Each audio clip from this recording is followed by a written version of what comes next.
Hello everyone, this is Mukunthan Ragavan, and this video we are going to see the basic commands in git init and git clone. Why do we use the git init? Let's imagine you have the project folder.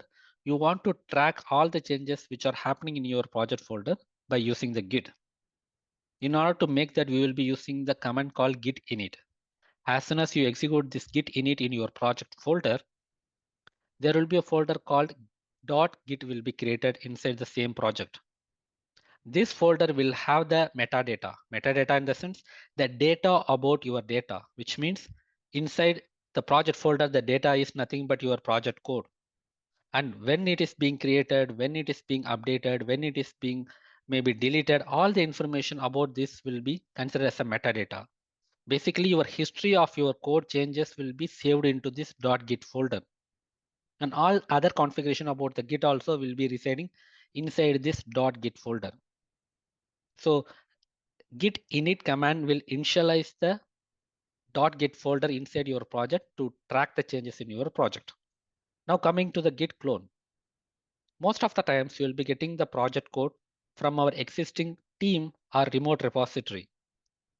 We will be getting the URL. We need to clone that URL so that you will be getting the same project code in your local along with the .git folder.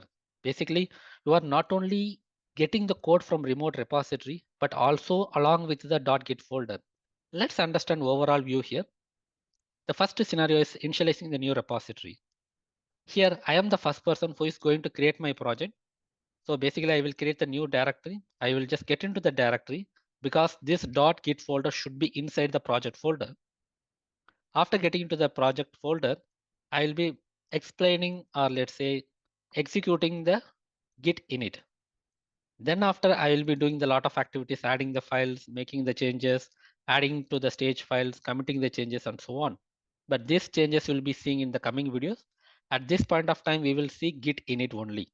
Now, second way is like contributing to the existing project.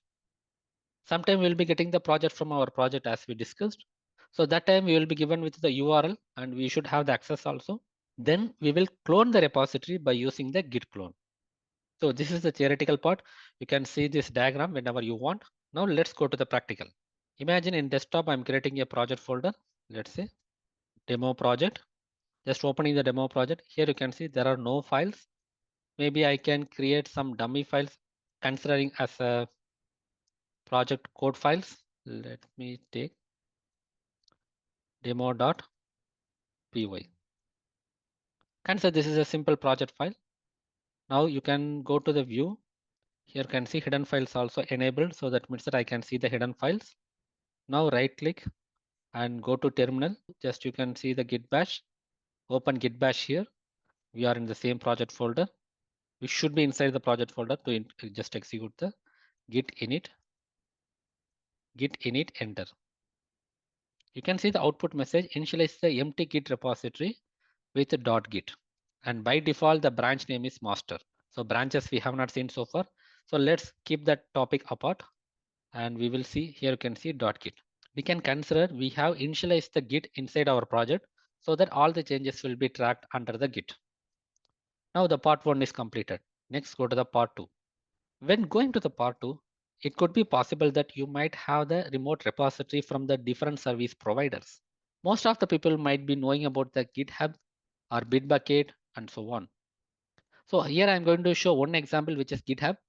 Consider this is an open project, enterprise playwright automation framework. Either I want to use this project or I want to contribute to this project.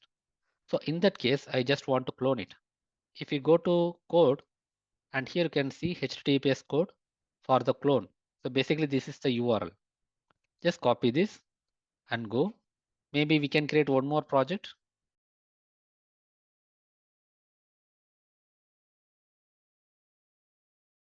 Consider this is as a,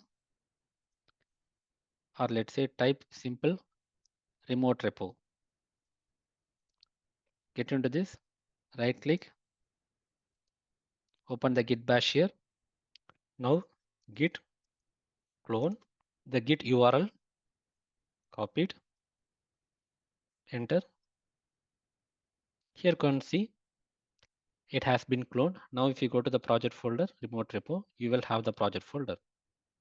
And again, you need to get into the project and you can see the .git folder again here. The same way in the terminal. Now here you cannot see any branch details. And here you can see CD and the project name starts with enterprise. So just type en and tab. It will autofill, enter. And now you can see the project name and followed by the branch that you have cloned. When you clone from the remote repository, in remote repository, you might have the different branches. By default, the default branch will be cloned. In this case, we have only one branch, but it's possible that you may have different branches. When you clone it, make sure you are cloning the correct branch. And how to see the branch details again? Git branch. Here you can see the branch name is displayed, and whichever the current branch, that branch will be just prefixed with asterisk symbol as well. So to summarize this video, we have seen the basic commands git init and git clone.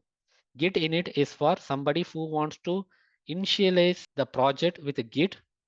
In that case, you will be using the git init. After initializing, you will be finding the folder called .git. And git clone will be used whenever you want to contribute to the existing remote repository or you want to clone from the existing repository. In these cases, you will be using the git clone. When you do the git clone, based on the service provider, you will be finding the option called clone and we will be getting the URL for that. And wherever we want to clone that project, it will be just there and open the git bash, execute git clone followed by the URL. The project will be cloned. After cloning the project, we need to change our directory inside the project to see the project code as well as the .git. Same like as we did here. We have changed it to inside the project, then we have seen the Git project details. So this is all about this video, and always be a rainbow in others cloud.